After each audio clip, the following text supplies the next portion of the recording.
Hi everybody and welcome to the Surface Interval in association with Mpora. Today we're talking about tech diving and how to become a better technical diver.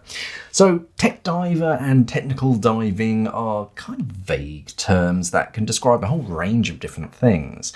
The first thing being a scuba diver that dives to depths deeper than 40 meters, the recreational diving limit. As soon as you go beyond 40 meters, and actually before you get to 40 in some cases, things can get quite complicated.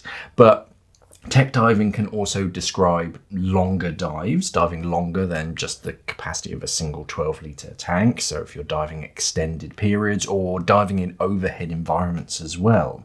All of these things, they give you a ceiling, either a physical ceiling, like a cave or a shipwreck that you can't physically pass through to get to the surface, or a theoretical ceiling that you can't ascend above straight away.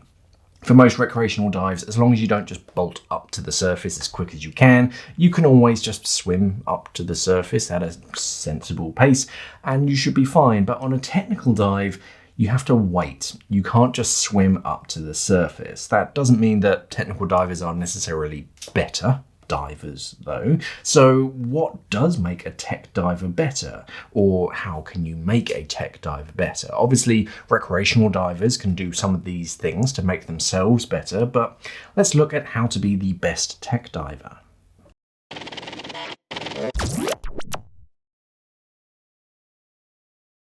The first thing is, it's never a competition.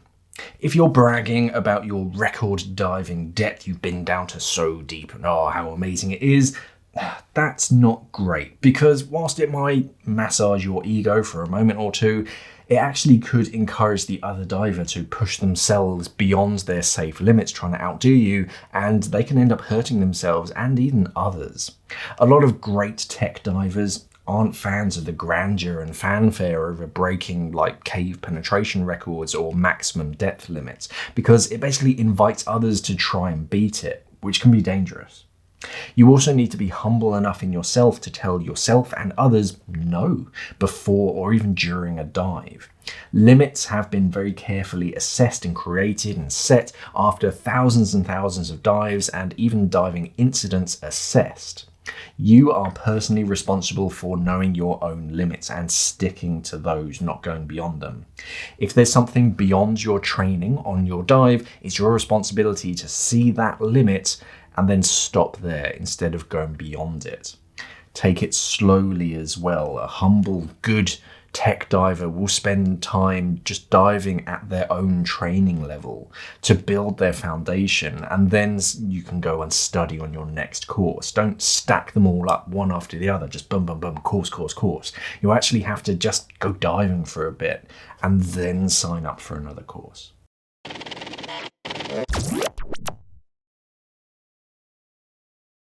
It's an old saying, but it genuinely works. A good technical diver will think through the entire dive well before the actual dive or even getting to the dive site, considering all of the factors and what could possibly go wrong.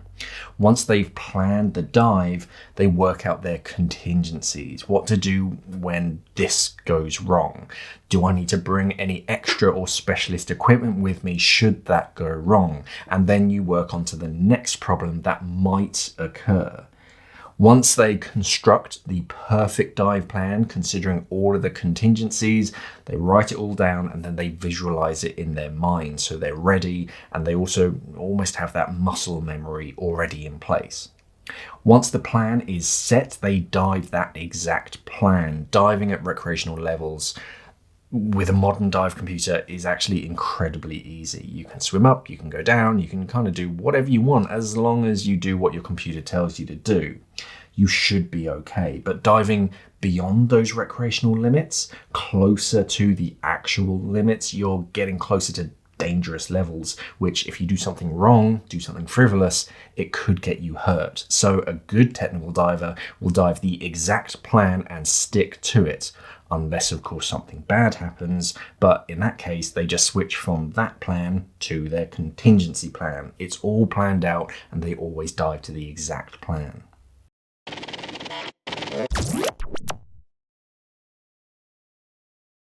In and out of the water, you need to discuss some pretty complicated things to your buddy and your crew. The handful of hand signals that you learnt in your open water, they don't really cut it anymore. They still work, but there's a lot more you need to learn. You often need to communicate with something in your hand as well, so you can't use both hands to communicate a complicated subject. A lot of our gear as well is black, so black gloves against a black wetsuit. In dark waters, you need to be able to consider what your buddy can actually see. There's no point in throwing up hand signals if they can't see it against the black background of your chest. Clear and obvious hand signals that have been discussed and practiced before the dive in a range of different scenarios as well are essential.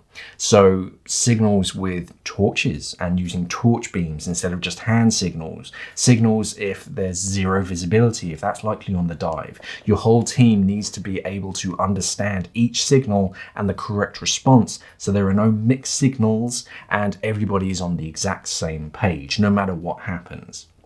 Take some time to learn some expanded hand signals. Unfortunately, while some scuba hand signals are just taken from ASL, not all of them are. So do some research for scuba specific hand signals. If you and your buddy are fluent in sign language of any sort, then fine, great, use that. You're beyond me, you can communicate fluently. Just make sure that you have the vocabulary for everything that you need. But also make sure that you can communicate in the dark, should something happen, and in zero visibility as well. If you're diving in overhead environments, you need to be fluent in touch signals as well, if that's likely to occur during your dive.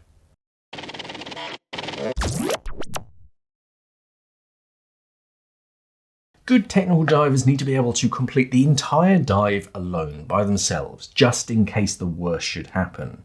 And I don't just mean without your buddy if they just swim off, without your dive computer if needed. Buddy separation shouldn't be the worst thing in the world for a technical diver. You should have everything that you need up here and on your person that you need to complete the dive by yourself and make it back safely. The same goes for your buddy. They should be kind of an independent diver who can look after themselves. So if you're separated, shouldn't be too much of a big deal. If you want to become a better technical diver, you also need to better understand decompression theory and how your actions in the water affect your decompression. If you need your dive computer to bark at you to start to ascend or to stop at certain depths, then what are you going to do if it just falls off of your wrist or if it floods at depth and just doesn't work? Modern tech is amazing, but it should never replace a strong foundation and knowledge. This all takes time, unfortunately. You can't just read a single book and that's it. It just kind of comes with experience. So take your time, bring the tech with you by all means. Dive computers, they're incredible nowadays, but do make sure that you can make it without it just in case.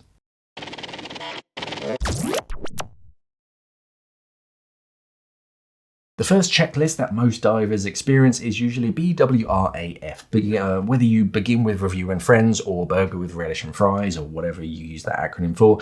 This was your first diver checklist. It's pretty simple, but as a technical diver, it is far from your last checklist. Checklists eliminate problems.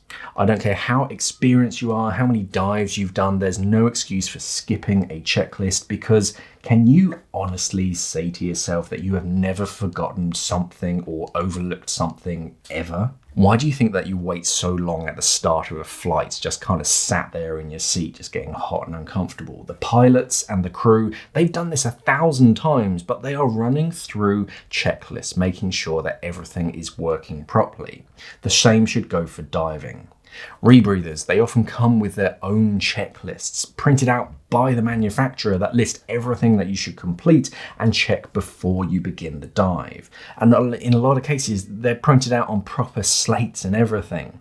If you want to, you can just use a page at the front or the back of your wet notes to properly write out your checklist that you want to run through before every dive to make sure that you never miss a step and skip over something simple or mundane as turning your valves on. It honestly happens, and people forget the basics, like turning your air on.